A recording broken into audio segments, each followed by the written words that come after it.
Essa semana, o presidente Jair Bolsonaro foi ao interior da Bahia inaugurar um aeroporto em Vitória da Conquista. No discurso, fez questão de dizer que ama o Nordeste e cobrou a ausência do governador do estado, Rui Costa, do PT. A declaração de amor à região foi feita depois de um comentário polêmico em que afirmou que daqueles governadores de Paraíba, o pior é o do Maranhão, uma referência ao governador Flávio Dino, do PCdoB. Essa não foi a única polêmica recente. O presidente colocou em xeque dados do desmatamento da Amazônia divulgado pelo Instituto Nacional de Pesquisas Espaciais, o INPE. Essas falas constantes do presidente Jair Bolsonaro, atirando para todos os lados, preocupam cada vez mais setores dentro e fora do governo. A avaliação interna é que essa é uma pauta dispersiva e desvia do foco principal do governo no ajuste das contas públicas e na retomada da economia. Esse tom bélico pode atrapalhar a agenda do governo, inclusive no Congresso Nacional? Bem, para participar do programa, convidamos o governador do Maranhão, Flávio Dino, do PCdoB, e o líder do governo na Câmara, o deputado Vitor Hugo, do PSL de Goiás. Muito obrigado pela presença de vocês.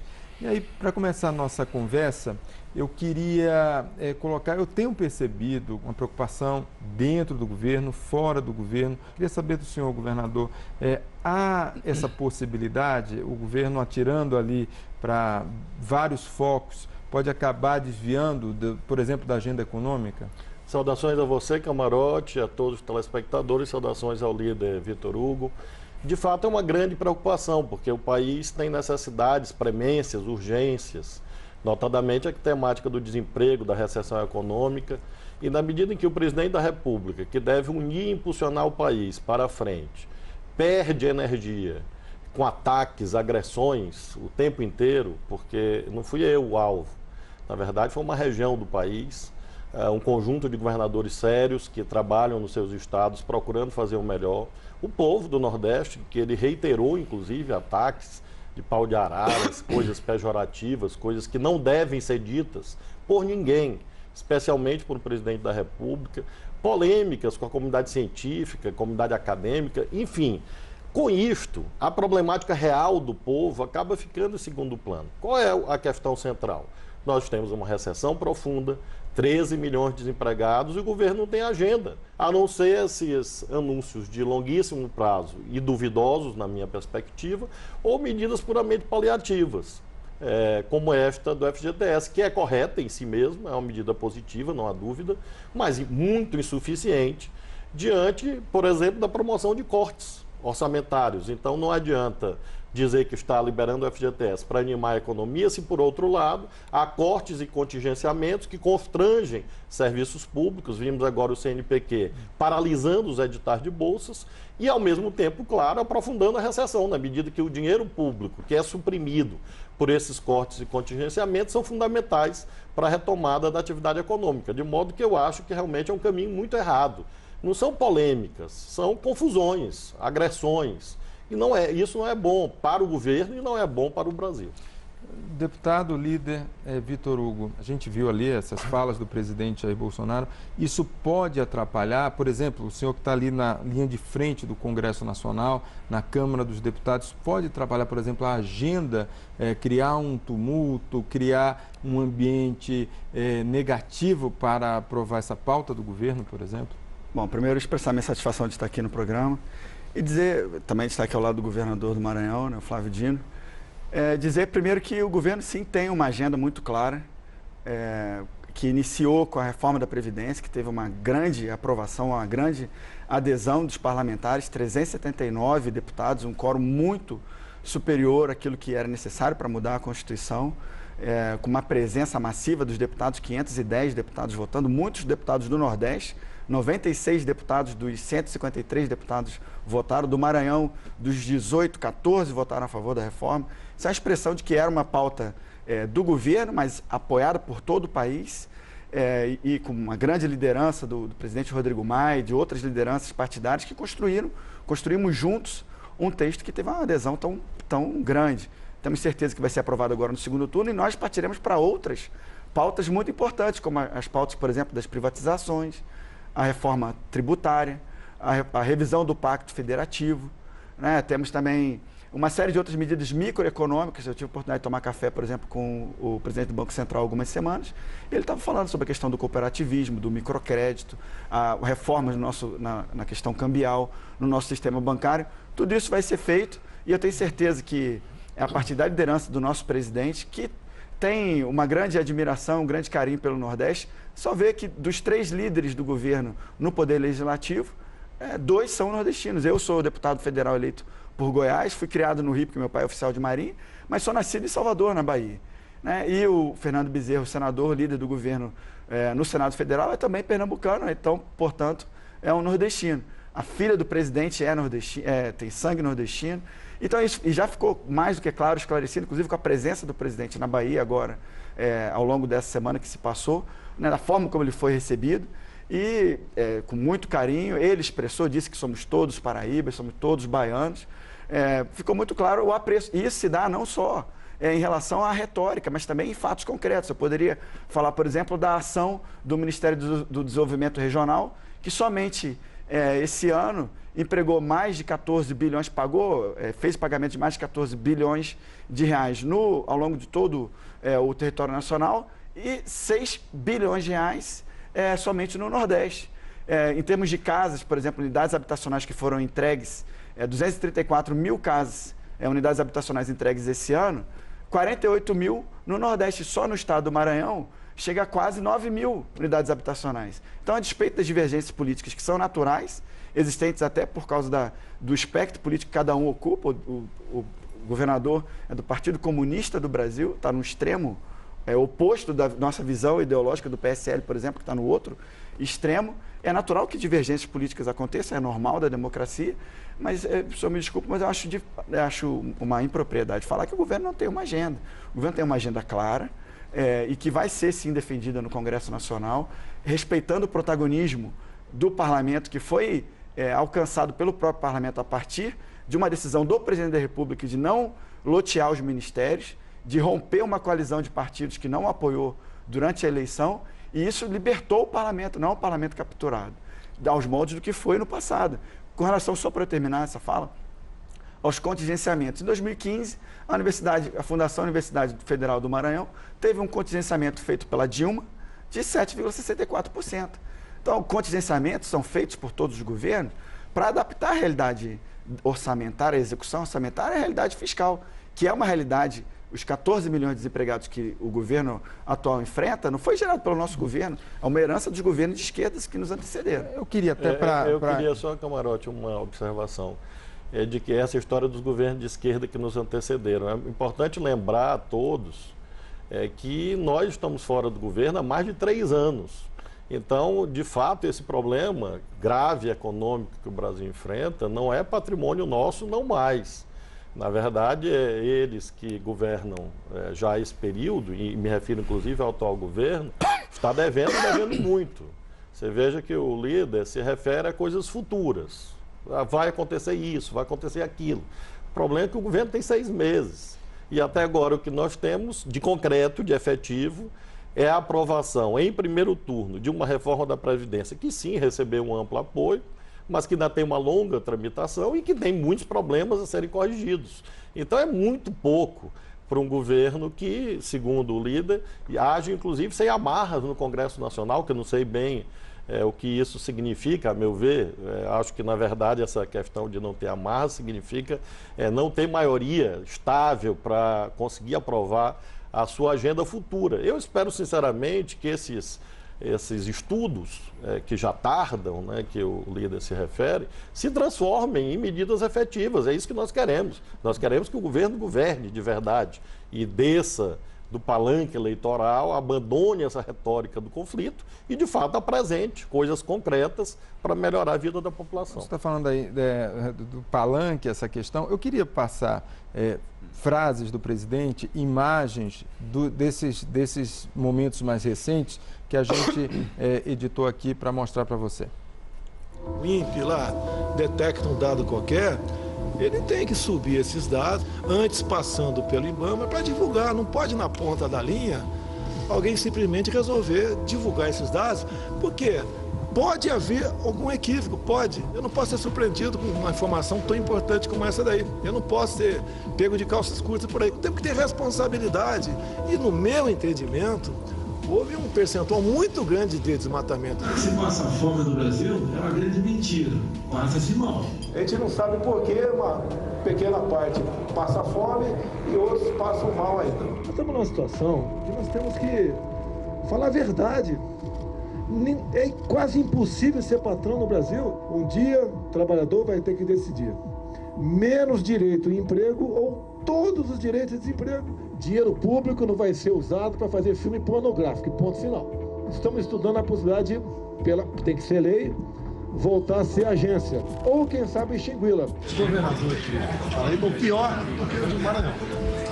Tem que ter nada para esse cara. Bem, a gente está vendo aí várias falas do presidente Jair Bolsonaro. Aí eu pergunto para o deputado Vitor Hugo, você tem ali, inclusive, ataques diretos ao governador Flávio Dino, aos governadores do Nordeste. O governador da Bahia acabou não indo para o evento em Vitória da Conquista. Esse clima de animosidade não cria um risco para o próprio país? Não seria um momento de descer todo mundo do palanque? Bom, acho que é importante que haja uma harmonização crescente. É um momento também de acomodação natural, de transição de governo, de mudança de legislatura. E isso eu tenho certeza que vai acontecer. Mas eu queria registrar que foi uma atitude muito infeliz do governador da Bahia, o estado onde eu nasci. Eu, embora eleito por Goiás, já falei, fui nasci em Salvador. Fiquei extremamente envergonhado de não ver o governador presente, de ter determinado que a Polícia Militar da Bahia não prestasse segurança ao presidente da República. Isso, na minha opinião, demonstrou uma incompreensão clara do papel, primeiro, do presidente da República, que, embora eleito por 57 milhões de brasileiros, e isso representa a maioria formada naquele momento, mas ele representa, o presidente da República representa os 208 milhões, e a presença dele em Vitória da Conquista para inaugurar um aeroporto tão importante, tão decisivo para a economia local, para o sul da Bahia, deveria ter sido prestigiada pela presença do governador, a despeito das divergências políticas. E, de modo particular, a questão da segurança do presidente. Mas falando objetivamente em relação à harmonização, eu acho que isso vai acontecer ao longo do tempo. Nós temos ainda 3 anos e meio de governo e de relações institucionais republicanas entre governadores e o presidente. Só a gente vê, por exemplo, a questão das emendas parlamentares impositivas. O Maranhão foi o 4º estado do Brasil a receber mais emendas ao longo desse primeiro semestre. O PCdoB e o PSOL receberam mais emendas impositivas, os deputados foram do que o próprio PSL, por exemplo. O PT foi o partido, depois do MDB, que recebeu o maior número de emendas impositivas nesse primeiro semestre. Isso mostra claramente, dos 9 governadores do Nordeste, 7 são de esquerda, entre PT, PSB e o PCdoB, e foram os estados bastante contemplados com as emendas impositivas. Alguém pode falar, mas são impositivas. Eu sei, mas o ritmo de pagamento é ditado pelo governo federal.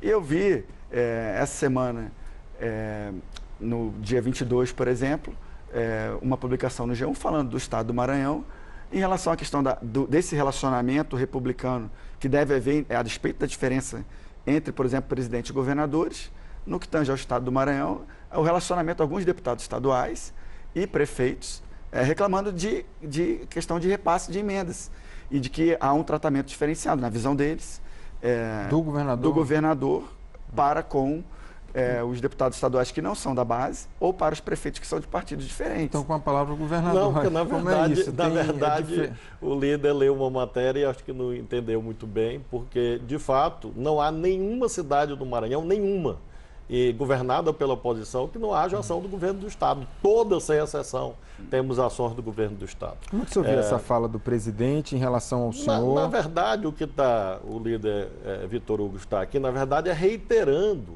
infelizmente, a visão política que eles têm. Ele diz, olha, nós somos de 2 extremos. De fato, infelizmente, nós temos um governo federal de extrema direita, essa é a realidade, que adota uma visão muito beligerante o tempo inteiro. Por que o governador Rui não foi? É porque não havia ambiente para ir. E nós nos esforçamos para construir esse ambiente. O presidente da República chamou 2 reuniões com os governadores do Nordeste. Uma em Brasília, uma em Recife. Nós estávamos, os 9, nas 2 reuniões, num clima respeitoso, como deve ser na democracia. Ocorre que, logo em seguida, isso se destrói pelas ações concretas. Por essa atitude o tempo inteiro de encontrar na oposição inimigos. Porque, de fato, como o governo não tem resultados, as pesquisas de opinião pública estão mostrando isso, precisa colocar alguma coisa no lugar.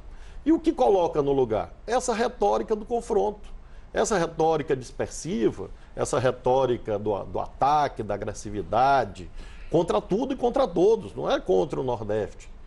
É o tempo inteiro. Veja como Joaquim Levy foi expulso do governo. Veja como generais importantes das Forças Armadas são tratados pelo presidente da República e pelo seu entorno. Então, essa retórica do conflito é que, de fato, dificulta que, por exemplo, o governador Rui não podia ir porque houve uma intervenção federal lá. Não precisava da PM, o Exército estava com atirador de elite em cima do telhado do aeroporto. Então, na verdade, houve uma tentativa de criar uma armadilha para o governador Rui Costa e nós todos consideramos que isso é errado. Eu lembro do general Figueiredo, ditador da ditadura militar, e respeitava Leonel Brizola, governador do Rio de Janeiro, respeitava Franco Montoro, governador de São Paulo. E esse é o certo. Então, o Leda estudou muitos dados sobre o Maranhão para tentar transferir para o nosso estado coisas que, na verdade, o país está vendo que são problemas nacionais do governo que, lamentavelmente, ele representa. E é isso que está em debate. Do nosso estado, nós temos cuidado, graças a Deus, eleito e reeleito em primeiro turno, e com uma ampla maioria, em ambos os casos, com sustentação parlamentar ampla. Então, na verdade, o debate não é o Maranhão, o debate é o Brasil. E esse caminho da confrontação não é um bom caminho. Infelizmente, o tempo do nosso primeiro bloco já está esgotado. A gente faz um rápido intervalo e voltamos já já.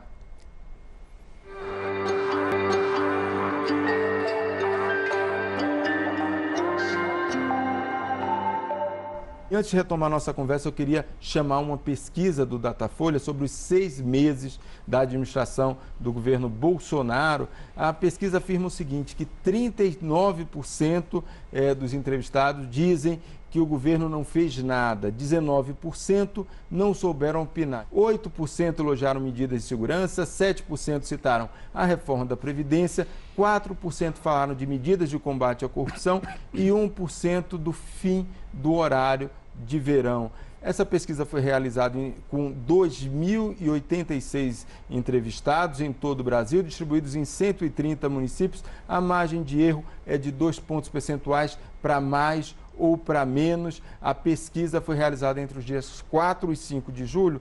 E aí eu já pergunto o seguinte, deputado Vitor Hugo, como é que o senhor avalia isso? Talvez essa pauta dispersiva acabe também tirando o foco de ações do governo? Eu não vejo como pauta dispersiva. O presidente tem uma personalidade própria, foi eleito assim, as pessoas conheceram ele até de maneira muito explícita, porque ele se mostrou muito através das redes sociais.